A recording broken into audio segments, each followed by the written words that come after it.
Welcome everyone, this is Candlelight Yin. So I've gotten all the pretty spooky lights out. Tried to illuminate my space so it's all nice and comfy. Now whether your space is illuminated in that way or not, just make it as calming as you can. So depending on what time of day it is at your house and that sort of thing, it could be a little more bright or a little more dim, you decide. So here we are. And we're gonna start with a reclining pose, and you can do just lie down and that's it. Or you could do a reclining butterfly where you put your feet together with the knees open and lie down. I'm gonna do like a little fish pose setup. So I'm gonna use a pillow for this. And the way that I do it, I leave the, I rest my head on the pillow, so I'm not getting the full kind of impact of the fish pose, which is where the head kind of drops back. So if you would be interested in doing it that way, what you can do is like take a blanket, roll it up, and put it crossways. So it'll go underneath your upper back about level with the bottom of your breastbone. So wherever that is, it goes, you know, a little bit like the middle of your back, maybe slightly to the upper portion. And then when you recline over it, you have this kind of, your head is lower, your heart is higher, hips are lower. So you get that kind of upside down cobra, if you're not familiar with fish pose shape. So you can do it that way. I'm gonna do it long ways, so it's just a little more gentle. And then I'm gonna put the blanket underneath my knees. So I'll do a little butterfly. So set yourself up in the way that you think is good, a butterfly of some sort, or just lay down. I mean, maybe you just need to be horizontal for a moment and not too fussy about it, and that also works. So when I use like something that's really thick, like this pillow or like a yoga block, you could set up yoga blocks too. I like that higher up my back, closer to the line where the bottom of the breastbone is, a little higher than that. With if you're going lengthwise down your back with like a blanket, you can take the bottom of the blanket like all the way down to the top of the pelvis or to the bottom of the rib cage. Just experiment a little bit. I kind of jiggle around, snuggle my shoulder blades in, and just try to find the right amount of kind of lift of the chest and opening of the shoulders. And if you're just laying on the floor, you could adjust the arms like out to the side or like a cactus or over your head to change the way your shoulders are feeling that, you know, just being in space. If you've been sitting at your computer most of the day and your arms have been held in a certain way, holding them in a different way might be all you need to release any tension from your shoulders. So we're here, shoulders kind of open, legs adjusted. And then let yourself settle into the environment, just kind of sink in. Sometimes I have like a little more activity of, you know, the furry people. Sometimes it's a little more quiet. You might have kids or other noises that are going on in the background. So just let yourself accept whatever the background is offering. Whatever your environment is dishing up right now, just choose that it's there. That's the background. We're not going to get messed around by it too much, and if we do get distracted, we'll just catch ourselves and come on back whenever that occurs. And take a moment and sort of scan down your body. I usually start at the top of my head, kind of work my way down, just look body part by body part, make sure I'm not gripping or holding stress or tension in those muscles. Sometimes if a pose is too spicy, I know it because I catch myself grip, like it's almost like I'm trying to stay up, like lift out of the pose, or like I'm on a bed of nails, trying to hold myself off the nails. So if you're feeling yourself kind of grip or tighten or create tension in the muscle, see what happens if you try to consciously relax. And if it feels like then the pose gets too spicy, back off the pose a little bit. What we're aiming for with yin is that we feel something, but it's not too intense. And if you're hypermobile, you're gonna feel less. If you're a little more tightly constructed, a little more closely constructed muscularly and connective tissue-wise, you might feel more. So just notice like where is the point where you just feel a little sensation? That's the spot we're trying to ride. And then if it turns into nothing and you've got room, you could go a little deeper or just relax into it a little bit more. If it gets to be painful or there's numbness or burning or anything like that, back off the pose. And then always the last thing with yin poses for me is, oh yeah, come back home to the breath. The breath, really in general for me, but specifically in yoga practice, is meant to be sort of a sanctuary of presence. And so anytime my mind starts to wander or race or, problem solve or make grocery list or any of the million things that it tends to do, I do not have a quiet brain. It's very chattery up there. Anytime I find myself caught up in that, sometimes I can just let it be background noise, but if I get myself sort of stuck, always the breath is the sanctuary. It's always the place where I can bring myself back out and into my body and be present. And for me, there's two ways that I experience the breath the best. One is kind of just the general expansion and release of my torso, so the movement of the diaphragm and all of the muscles of my belly, my ribs, chest, all of that. That kind of expansion and release, the sort of downward and upward movement feeling of it is my favorite. And then the second for me is the sound of the breath, and usually for me it helps to have my ears covered in that regard. So in certain poses when my ears are covered, like shoulder stand for example, or plow, I might concentrate on the sound of the breath.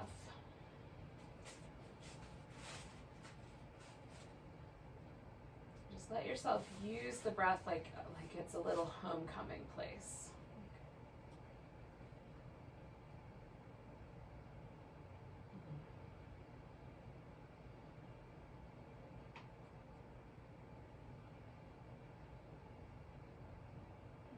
Stay with this pose for about 1 more minute.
So I'm going to take one more big breath, and then I'm going to bring my knees together. You might just straighten the legs out instead of kind of picking them up, but whichever one works better for you. And then I'm going to take a second. I've got a companion right here, so when she moves, there she goes. I will roll to my side and go ahead and slide my pillow out. Now I'm going to come back onto my back. Hopefully this is going to work out okay. I'm not going to smush anybody. And then I'm just going to give myself a moment to pause here. I like to take, yin is meant to be a very slow, very quiet practice. And there's an opportunity after each pose to sort of feel how poses impact us. When I do my flowing styles, I still like to do that, but I don't have the same amount of time, right? I have to kind of check in a little bit more quickly, especially if poses are kind of linked together. So this really allows kind of a luxury of spending 30 seconds, a minute, or maybe even longer, checking into how things went. Now, for me, I like to check out, how does my upper back feel? How do my shoulders feel? Is there any change in the way that I feel myself in relationship to the floor? So for me, like my upper back and chest feel broader because of having rested over that pillow in that little back bendy shape. And that's a fun experiment. And then you can also add some movement in between, sometimes in between every pose, but also in between sequences of poses. So we might do like 2 or 3 of them together and then do some movement. And that could be any movement that you like. Often I do just little kind of fluid, sort of penticulative, if that word is familiar with you. So that kind of movement. So a penticulation is sort of like an intuitive movement that's meant to sort of release tension. And animals do it all the time. So you'll see an animal do, like a dog will do downward facing dog, and then they'll shake their whole body. That's a penticulation. And so we don't have to shake the same way that they do, although I encourage you to try it. It's pretty great. But any sort of movement like that, a little fluid movement that's meant to release tension, can be really helpful. So the next pose that we're going to do is a banana pose. So we're going to stretch ourselves out nice and long and then curve to one side. So I've curved myself over to the right from my waist up. I have side bent or side flexed my spine, and that might be plenty. So I feel a little bit of tension across my outer hip, more along the outer side here of my rib cage. If I want a little bit more along my hip, I just move my legs over to the right as well, or even cross my left ankle over my right ankle and let the hip fall a little heavier. And now I get a sensation all the way down to the knee, all the way up to my armpit, maybe even through my triceps a little bit here. So depending on how you've arranged yourself, there might be more sensation or less, but we want it to be relatively mild. Like I feel something, but I'm not being pulled to my absolute max. Okay? The max with connective tissue is the point where we are risking injury. Coming to just like, oh yeah, I feel that. That's the point where we can really let go and get soft and relax into the shape. And this is my approach to yin. I don't know that everyone has the same approach. I've been practicing yin yoga relatively regularly, 3 or more times a week for about 15 years. So I've gathered some information about how I like it and how it works best for me. And then that's my approach to it. So if you have a different approach, that's fine too. So if you get any little sharp or shooty sensations, if you get numbness or tingling or anything along that line, then you adjust your body, okay? Muscle cramp, stop, move around, adjust your body, come back to the shape. Like those are just ways that our body is communicating to us that maybe this is not optimal. And you don't have to have the arms in a particular way. You can have the arms down by your sides or out to the sides like a pair of wings, right? Just adjust yourself so it feels interesting. Then we're going to get heavy and relaxed. And we're going to stay a while. So we get in the pose. We find that sensation that feels like I'm right on the edge, right at the point where I feel it. And then we stay a while. And then we come out slow and move around. That's our little formula.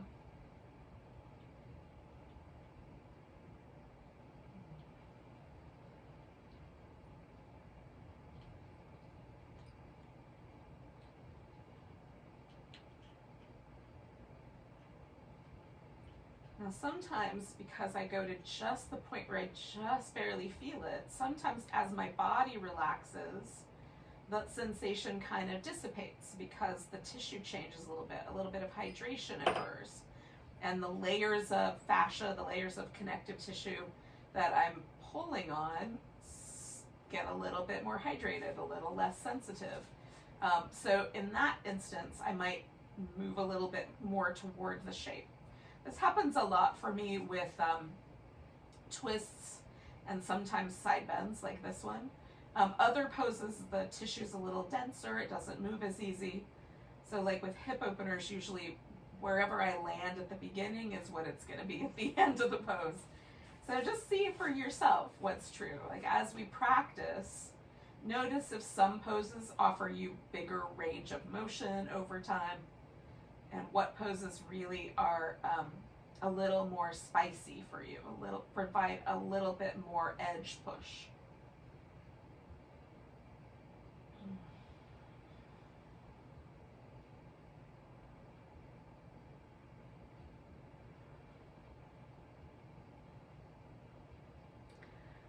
I like learning from my yoga practice, and that's one of the ways that I do it, is really just trying to kind of see what happens and try to be sort of present and interested and curious about the poses. So we're going to stay for another minute here.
Yogis, we're going to take a big breath, and then we're just going to kind of meander our way back. And again, this is a point where you can either just relax and see how things went, or add some movement, or a little bit of both.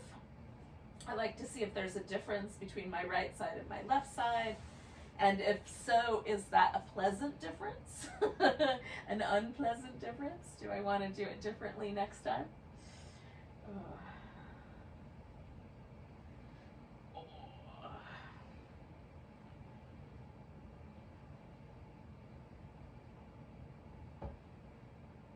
Alright, so once again, we're going to do the same thing, but on the other side. So I've given myself a moment to sort of rinse out. I'm just going to check in with my spine real quick before I bend. Everything feels pretty even on both sides. That's what I was kind of waiting for. And so then I'll bend the opposite way. And again, I just take my time. I kind of feel out, like, do I like the ankle cross? Do I want to not cross the ankle tonight? And sometimes one side's a little different than the other, so I might do it slightly differently.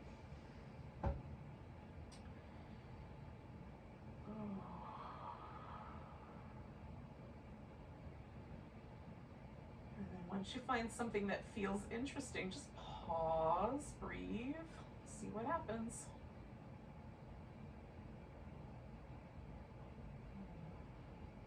Now, if you're chilly, you can certainly cover up with your blanket, so give yourself kind of a little cocoon of warmth and snuggliness. Sometimes laying around on the floor in the winter is tricky.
So we're going to stay for one more minute, yogis.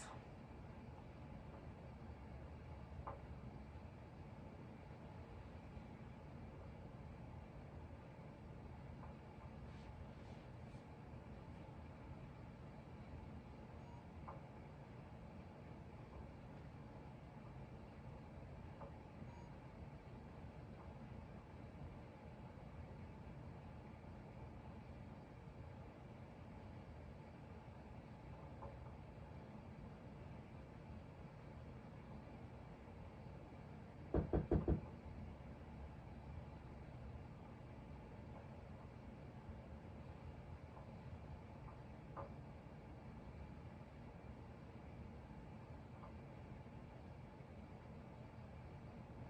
let's take 2 more breaths.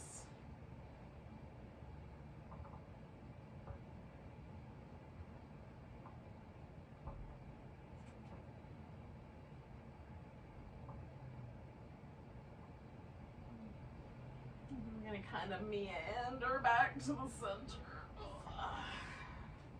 See how things went.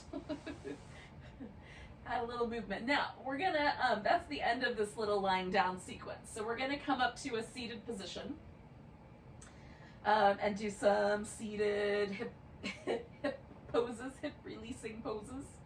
So if you need to do, like you want to do a little bit of down dog or some cat cows or something like that before you get to the seated position, definitely go for that. And then we'll meet up in like a minute or so.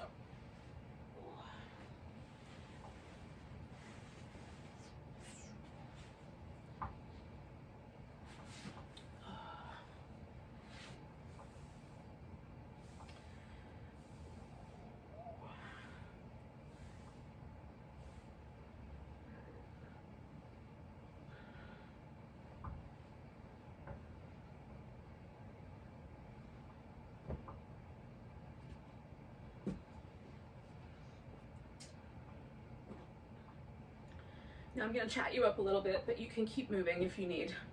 So we're going to start with a deer shape. And the deer takes one leg up front in a 90-degree angle with the shin basically just kind of across the center. And then the other leg out to the side, same idea, a 90-degree angle-ish. No one's getting out a protractor. And about 90 degrees apart. Okay, so somewhere in that neighborhood. This leg's a little further forward or a little further back, it'll be fine. Now, there's a couple of different ways to approach the deer. So you can just do a sitting up position. You can lean forward and like I put a pillow or something here so I have someplace to rest my elbows. The floor feels like it's a little harder to breathe because my ribs are resting on my shin. So I like a little bit of a lift there, but for you, it may not be that big a deal. Like it might not be as it might not be as difficult for you to breathe because of the length of your torso or whatever. So you might find that that's really comfortable. And then the other option is to twist, and you can even twist and lower down. So that kind of pulls a little bit more on one side. It's kind of a groovy pose, but it's a tricky pose. I usually have to bring this leg with me a little bit to get to be able to go all the way down far enough to the floor to make it worth my while. Now I'm going to do a forward leaning version here. And if you want to make it a little bit more swan-like, you can take this leg and move it backwards a little bit more. So then it starts to flavor itself like the swan / pigeon pose. But we're going for a sense of this kind of internal rotation at the hip if we can. If your hips are not open to that idea,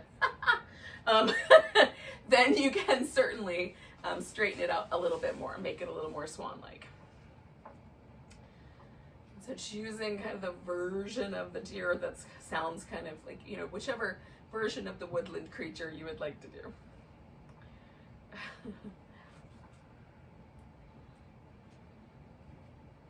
What's up, pumpkin? What's up? Go that way.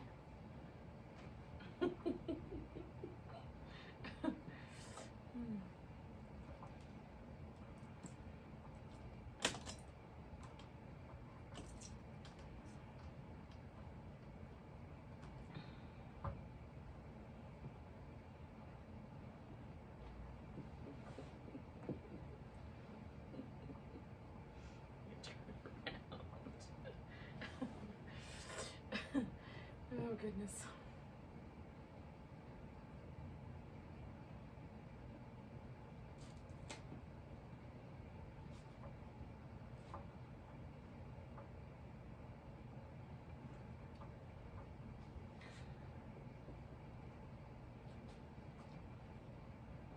We're very busy tonight, y'all. My little companions are exceedingly busy.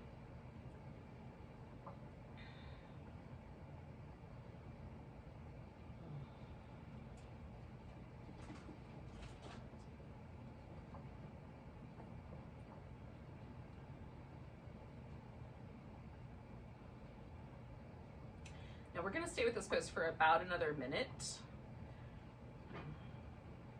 kind of take in how much sensation there is here, how much sensation you want.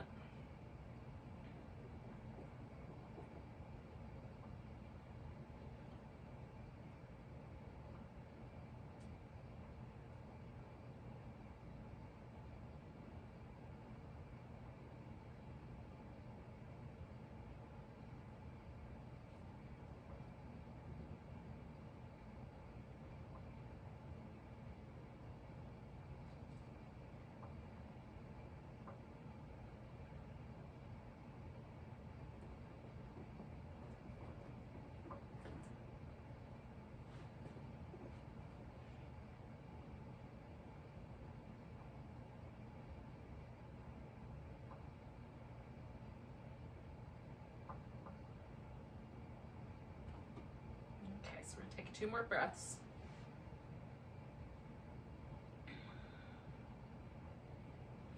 So the first thing I'm gonna do is just kind of move to my bent front leg side a little bit so I can bring the back leg around. On the way, I'm gonna give it a little rinse out. And then I'm stacking this leg up on top. Now you can stack your knees on top of each other if that's your preference, or shins on top of each other. You can sit cross-legged, just kind of bring the legs really close. I take a block and put it in front so that I can bring my leg into this, like this stacked position is okay, but my ankle kind of pushes into my inner thigh in a way that I don't love. So the block is helpful. For some people, having the block a little further out front so that the thighs can get closer together, but you have a different angle for the lower leg, that can be useful. So the blocks are kind of helpful in a variety of ways. If you don't have yoga blocks, throw pillows work pretty well, if you've got any of those around you. Ooh. And then sometimes for me, it helps to fill any open space. I've just tucked a blanket in there just to give it a little more support and security. Ooh. Now this is a spicy pose for me. There's a lot of sensation on the outer hips, but it's not so much so that I feel like I can't breathe.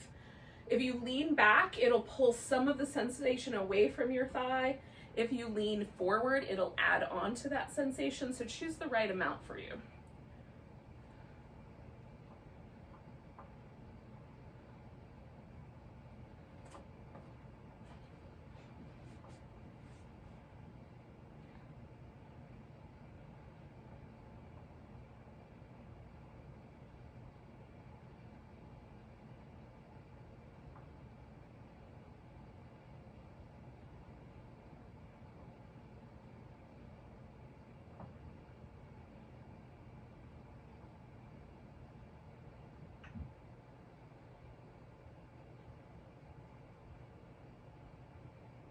We're hanging here for a little while. Breathe in.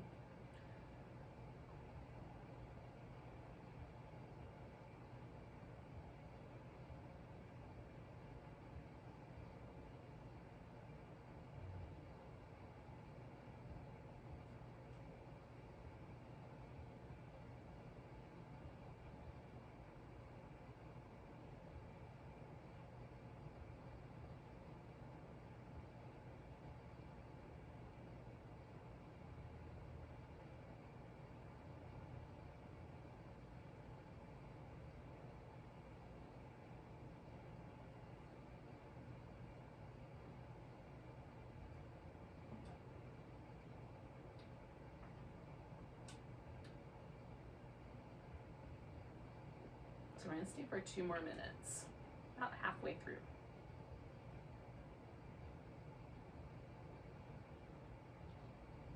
Now I say that, but you might decide that you're done before that point arrives, and that's okay too. Again, with the spicier poses, like if you start to find yourself gripping or tightening or resisting the pose with the rest of your body, it's okay to release the pose or change it a little bit so it's a little more palatable.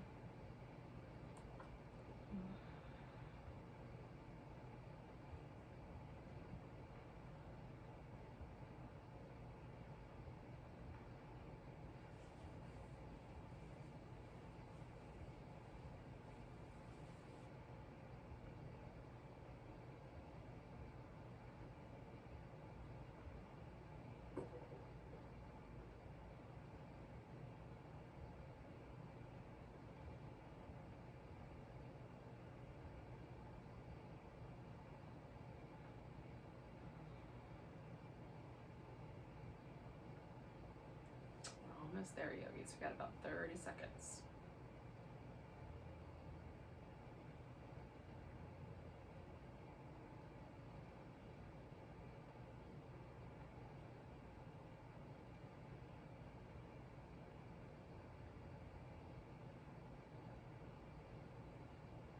So we're going to take a really big breath.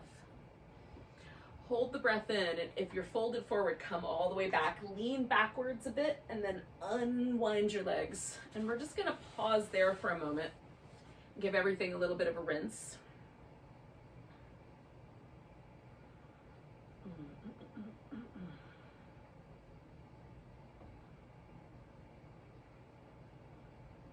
And then, my friends, we're gonna do those same two poses on the other side. So we're gonna start with the deer. And one side might be a little spicier than the other, right? You might have one hip joint that's a little more willing to do things at a certain angle or in a certain placement, and the other one needs a little different adjustment. So don't be afraid to change things. Just because it was like that on one side doesn't mean it's necessarily going to be the same on the other. And again, you can come into slightly different angles. It doesn't have to be the exactly 90-degree situation. If you want to change it up a little bit, you certainly can.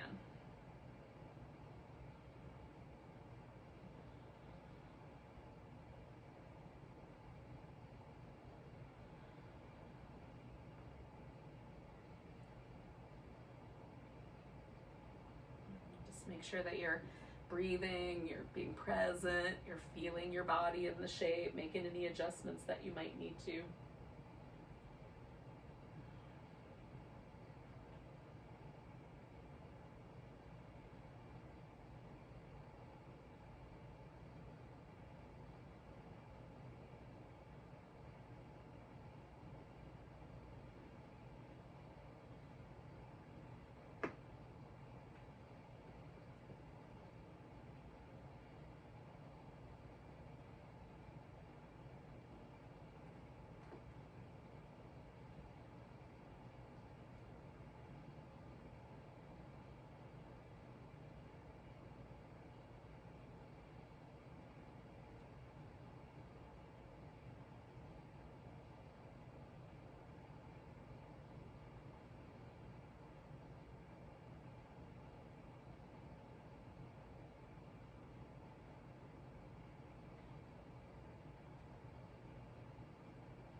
Halfway through, just a little past the halfway mark. And just check in with yourself, see how things are going.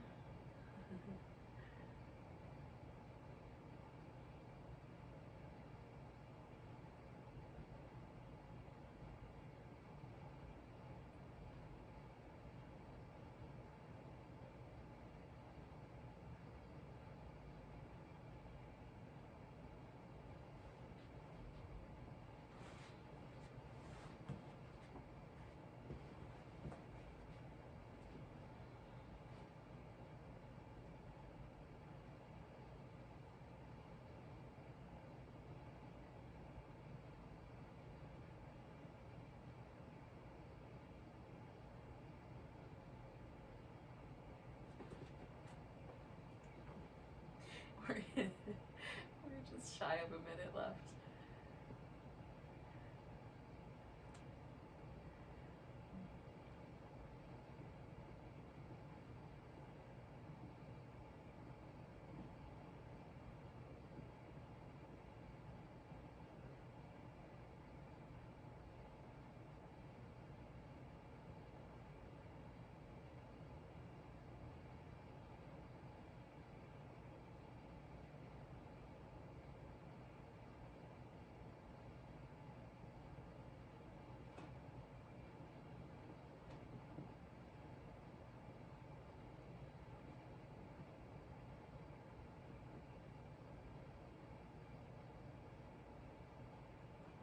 Take 2 more breaths.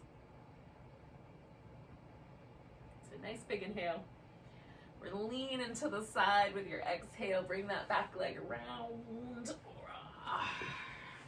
And then we're in one way or another, we're going to put that guy up on top.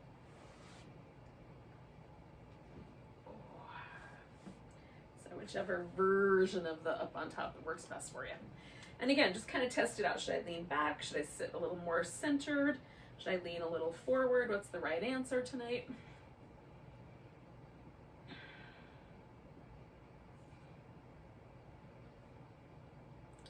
Should I hold my toes because they're freezing? Oh goodness.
We're halfway through here, yogis.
We have to stay for about 30 more seconds.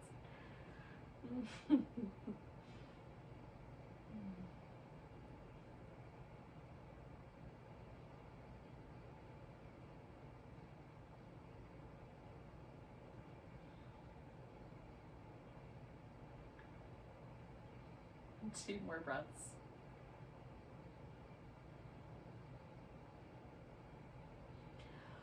Hold the second one in, come all the way up and lean yourself back and then pretzel your legs. Give yourself a little rinse. Oh.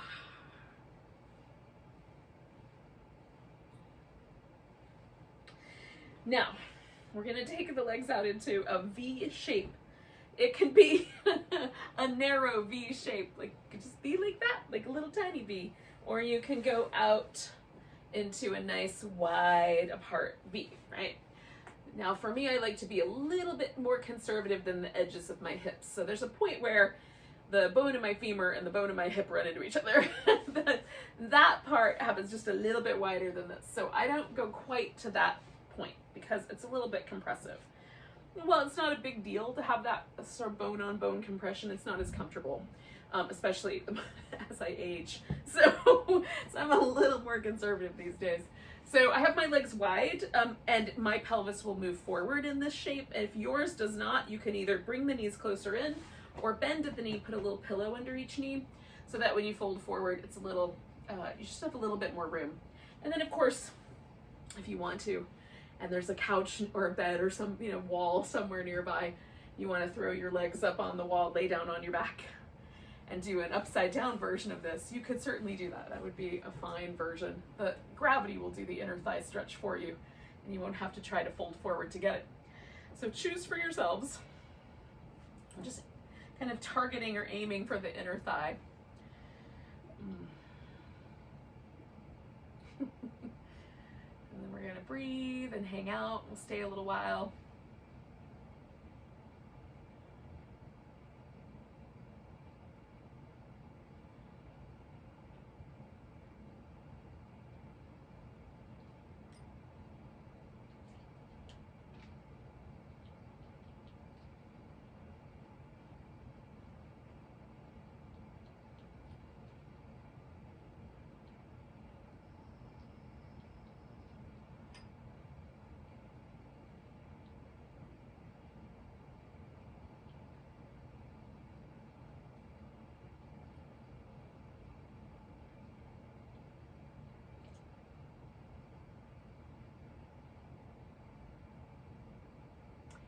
Taking nice deep breaths. We're going to stay in a while.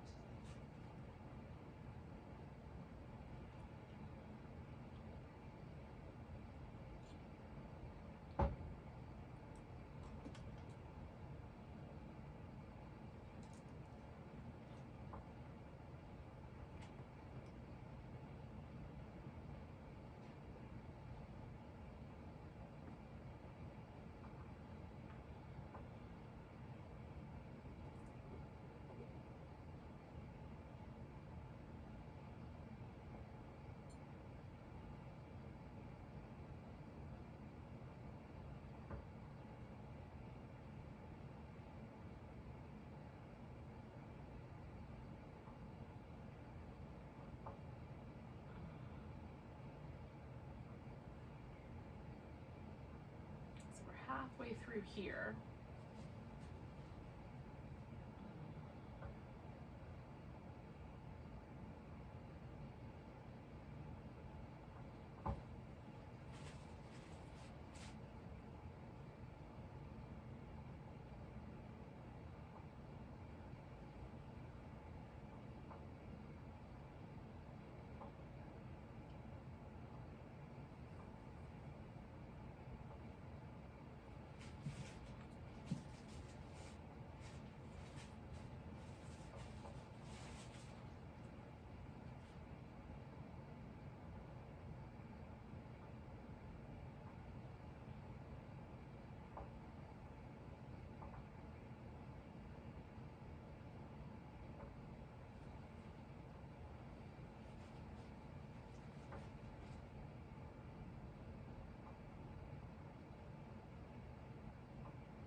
We're going to stay for about 4 more breaths, yogis.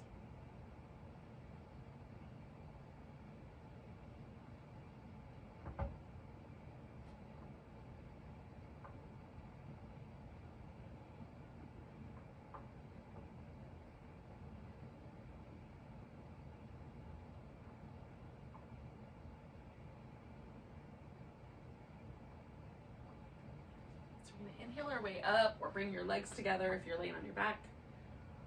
And then we'll kind of bring the legs together if we're seated here. Now, we'll take just a moment to kind of rinse everything out. And I would suggest that you may want to do just a little movement around your rib cage. You can do that like I'm doing, little seated poses, or if you'd like, you can do some cat shapes, on your hands and knees. Now, the next pose that we're going to do, not yet, in a minute, but not yet, is going to be a back bend of some sort. So there's 3 kind of possibilities that are good ones. One would be the saddle pose. This is the hero pose, or reclining hero pose, by another name. So you are going to kneel on the floor, sit down between your feet. so that the tops of your shins are on the ground. And then you can either just sit or you can lie backwards. For some people, this is a super easy pose, and for others, a little more challenging. You can do the supported bridge pose, which is what I'm gonna do, so I'll demonstrate that in a second. And then the last option would be the Sphinx pose. And that's where you lay on your belly, prop up on your elbows, like a little bit like a Sphinx. So it's sort of cobra-like, but propped up. So you're gonna choose one of those three options. Now for the supported bridge, there's two different ways to approach it. One is to support the whole length of your spine and your hips, and then your shoulders rest on the floor. And so you could either use a long pillow if you've got one, or like a long couch cushion, or a couple of smaller pillows together. Or if you have a yoga block or just a folded blanket, you can just put that object underneath your hips. So you want to cover the full pelvis and the sacrum, which is the little part of your spine that lives between the two ilium of your hip, these big bones. So that all rests on the block. So, or whatever you're using instead of a block. So a folded up blanket works really great. Now, if you have any issues with your neck, a helpful thing to do is to put a blanket underneath the shoulders so that there's a little bit of a lift, and then your head can rest a little bit more back on the floor, and there's less pressure put on the C7 vertebrae. So that's a very specific kind of issue that tends to come up with people who lean over a desk a lot or spend a lot of time with their head in that forward position, like looking into a screen or whatever it might be. So if that's your, you get like a little bit of an rounded upper back kind of shape. If that is an issue for you, then the blanket under your shoulders might be really helpful. So the way that you work with that is I put the folded edge of the blanket towards my neck. And then I'm gonna put this pillow on the ground so that when I lay back, my shoulders are gonna rest on this blanket, and I'll kind of settle myself once I get there. So you can use, again, you can use just the block underneath your hips, but also use the blanket. So that's a possibility as well.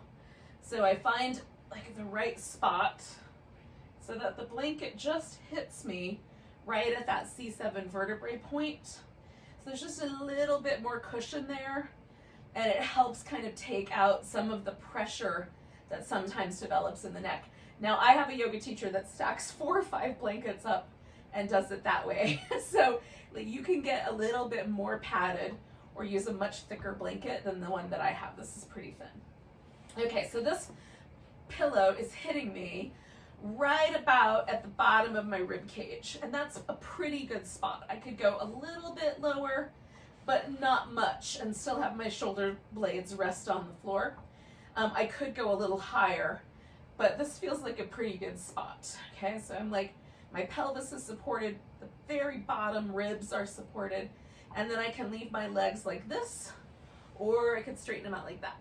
This pulls a little bit of the weight away from my neck because my hip flexors pick my spine up and draw it forward when I'm in this position. You may or may not have that kind of tension in your hip flexors, so they may not do that for you. Again, range of motion changes the way poses are for us, how we're built and structured, and where things attach specifically. We're all basically the same as humans. Like, mostly we walk on 2 legs. Mostly we have 2 arms, a head, a trunk, and 2 legs. But that's not true for everyone, right?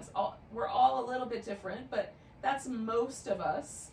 But then if we start to get down into the minutia of exactly where one muscle attaches to a bone, or the shape of individual bones, we are really different. So we're, in the larger sense, we're very, very similar. But when you get down into the nitty-gritty of a human body, there's so many variations that you have to adapt the yoga poses to suit yourself. Okay, so whichever back bend you've chosen, whether it was the saddle or this one or the Sphinx, we're gonna stay here for about 2 more minutes. Oh.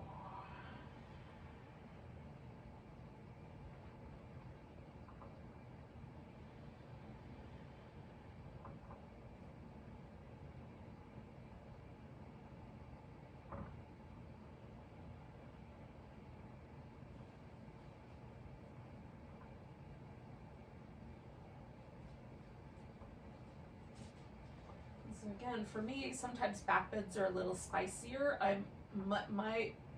The way my skeleton is built, it goes forward a lot better than it goes backward. I actually don't have that much movement in my spinal column itself. There are some slight twisty spaces in my spine that just make it a little bit different. And so I forward bend really easily because I could bend from my hips, but when it comes to back bending, this is a little more spicy. So I tend to stay very, very mild with the back bends, but for you, if for whatever reason you wanted to increase the amount of back bend you're getting, you build up the amount of space underneath you. In this case, if you're doing the Sphinx, you can press up onto straighter arms. If you're doing the saddle, you can actually stick something under your hips so that when you bend backwards into the reclining saddle, you actually are getting a deeper back bend. So there are ways to do that if that is the shape of your body. So we're just feeling the compression in the lower back. I'm drawing a picture right here, but you would have to go all the way through all of this flesh to see my actual spinal column. But this indication with my fingers is probably not that helpful. But in any case, that curve is very gentle for me because I feel compression. I feel those little bony protuberances on the back of my spine touching each other quite immediately. And so if your low back feels too compressive, you're going to want to change something about it, right? So we're here for about just shy of another minute, but it's long enough that you just notice. Just make sure that there's not a situation where your low back and your discs in your low back in particular are going to be grouchy with you later.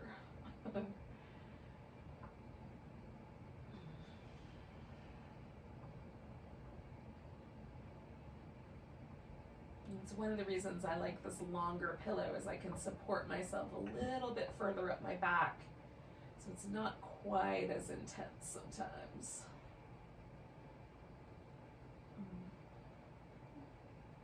So we've got about 4 breaths left.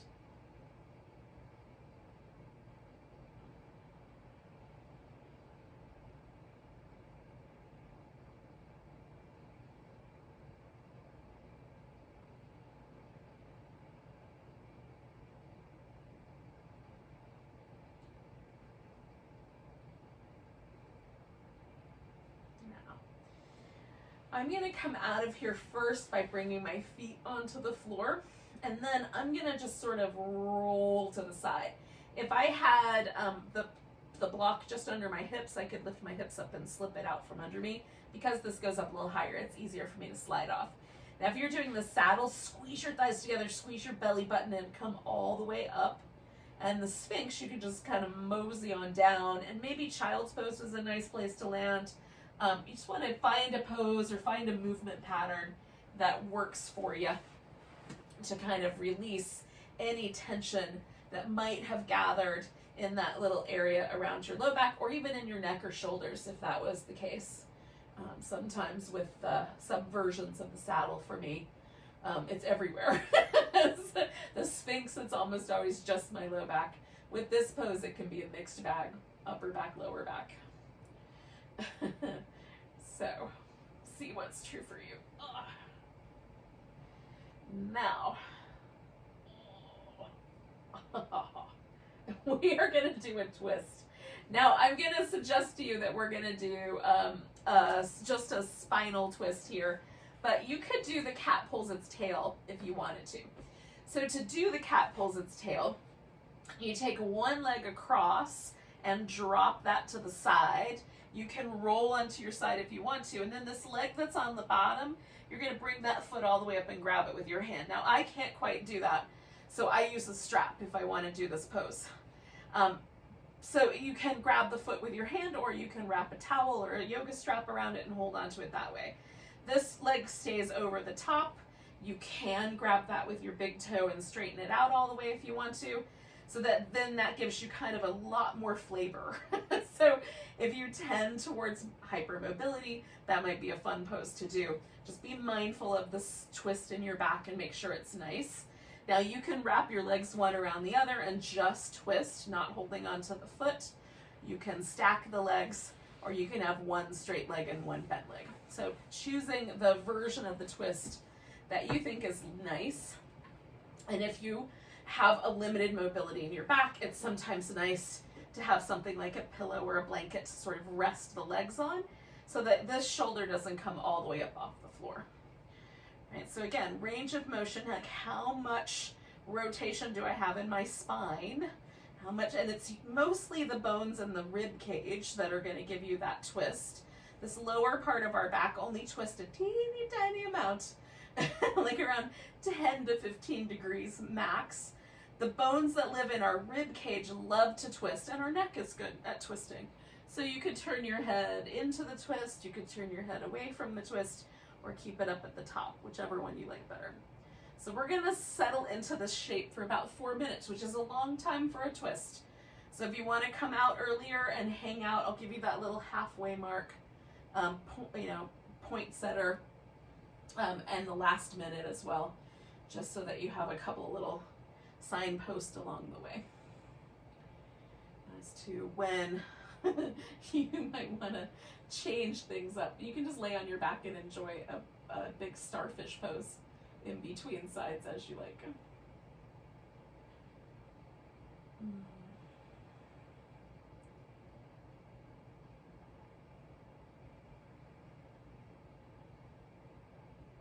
We sort of started the practice with our spine, did some stuff for our hips, and now we're ending the practice with our spine.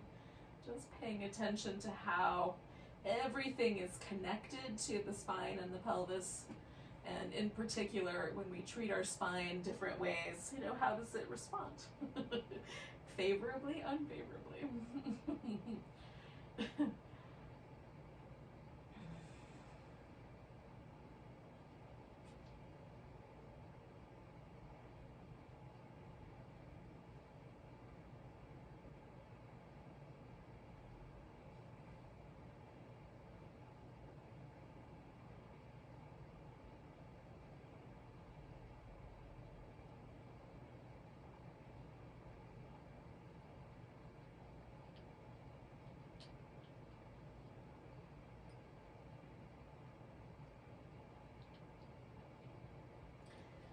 Just about at the halfway mark, if that's helpful for you to have as a signpost.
And yogis, we're going to stay for 1 more minute. Or this might be that minute where you lay on your back like a big starfish and just enjoy the in-between space.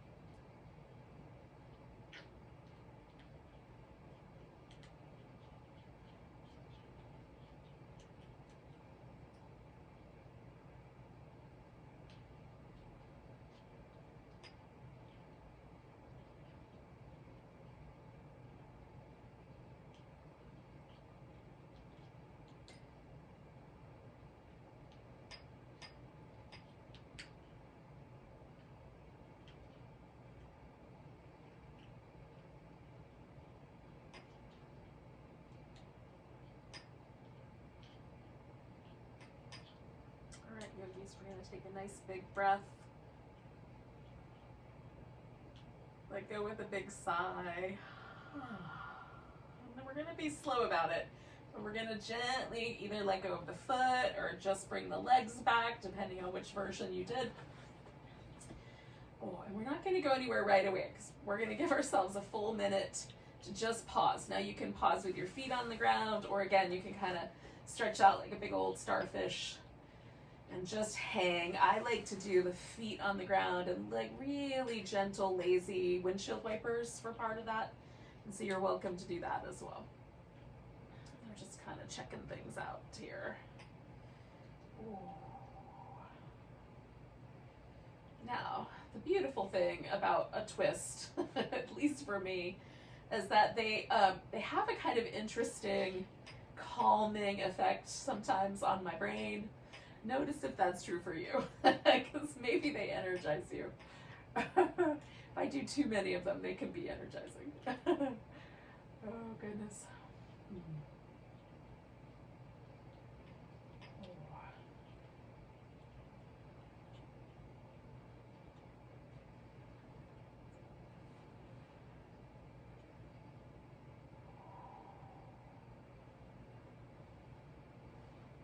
All right, so when you are feeling ready, and I'm gonna take like 2 more breaths, but when you're feeling ready, and I wait, there's a point in my body where I sort of feel everything settle and just get a little more relaxed, and that's usually the point I'm looking for. So if you're not quite ready, wait until you feel a little more soft, a little more relaxed, and then come around and do the other side of your twisting posture.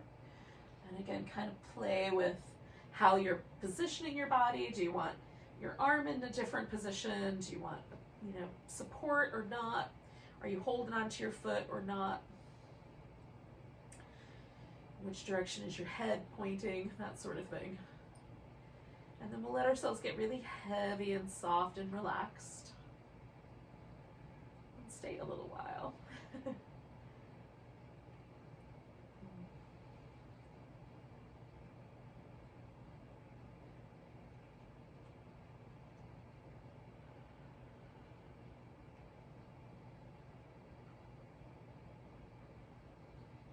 So for me, twisting with my legs going to the right is an easier twist than twisting with my legs going to the left. This one feels a little spicier. And so I try to bring, at least to the presence and to the breath, as much of a sense of soft relaxation as I can.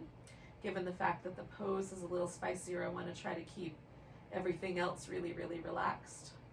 Just notice for you, maybe this is your easier side, and so you extend just that notch more. So you just find that balance for yourself that feels just right between spicy and nice. Spicy and relaxed.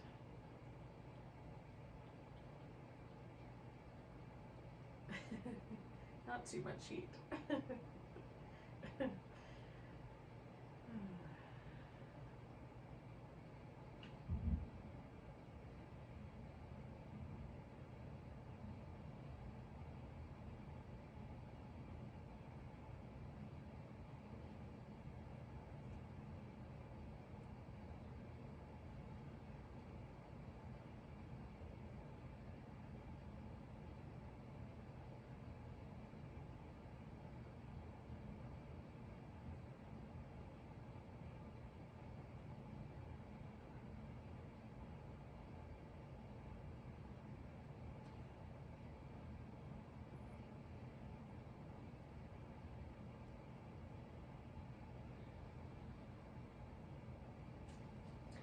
We're halfway through, yogis.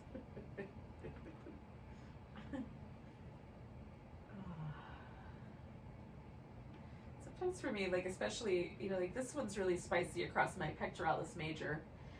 And so that muscle in and of itself is so strong. It's such a big, powerful muscle.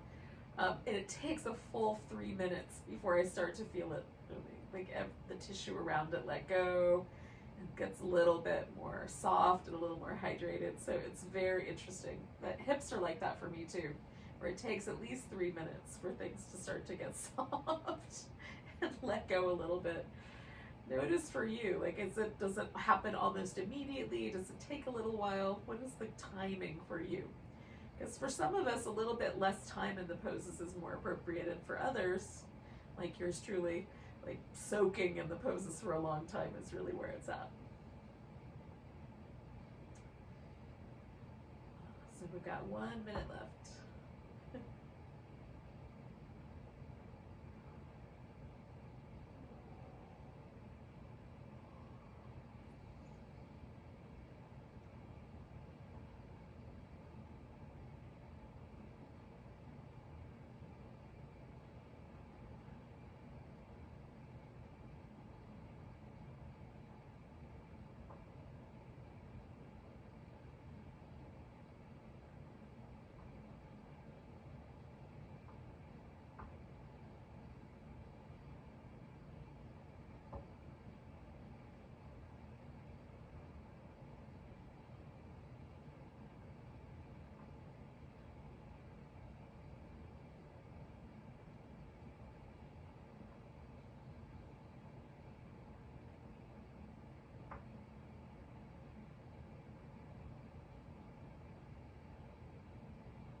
Take a nice big breath, yogis.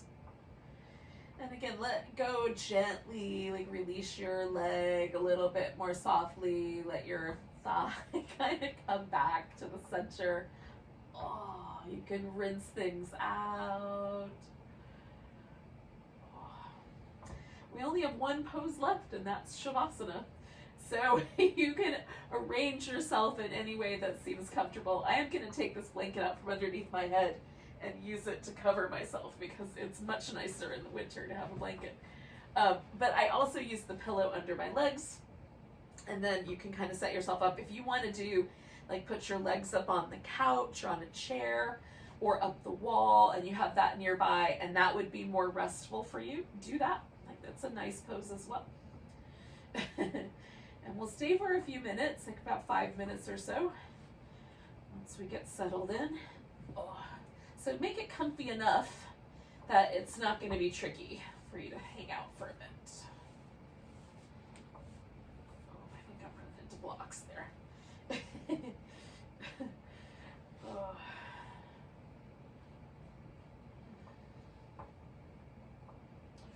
If you've got an eye pillow, you can put that over your eyes. That's really nice.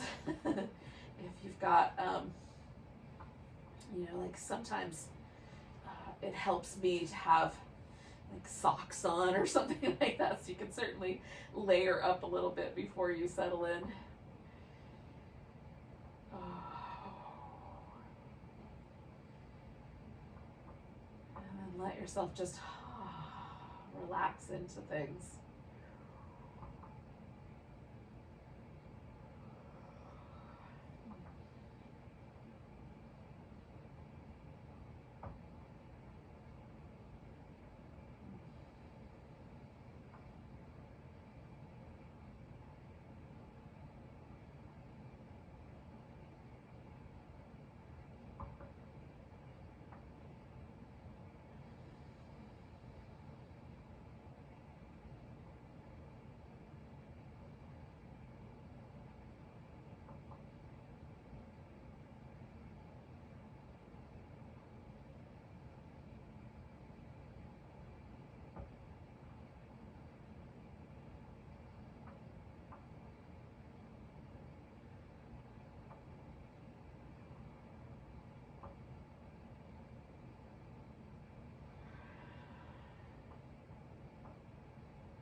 sure that your face is really soft and your lips are relaxed. You're going to stay a little bit longer, but let yourself sink in a little deeper if you can. Let go a little more fully.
Take a moment and notice that you're breathing.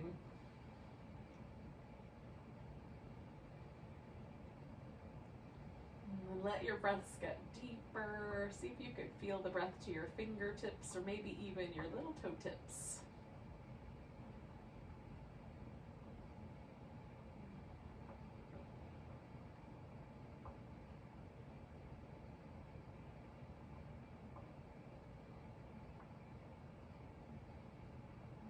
Take one more big breath. Let go with a sigh. Give yourself a little wiggle of your fingers and toes when you're ready.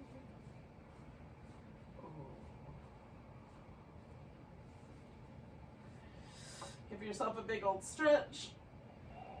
Curl up into a ball. Maybe give yourself a back massage. I say, why not? You're here. You might as well.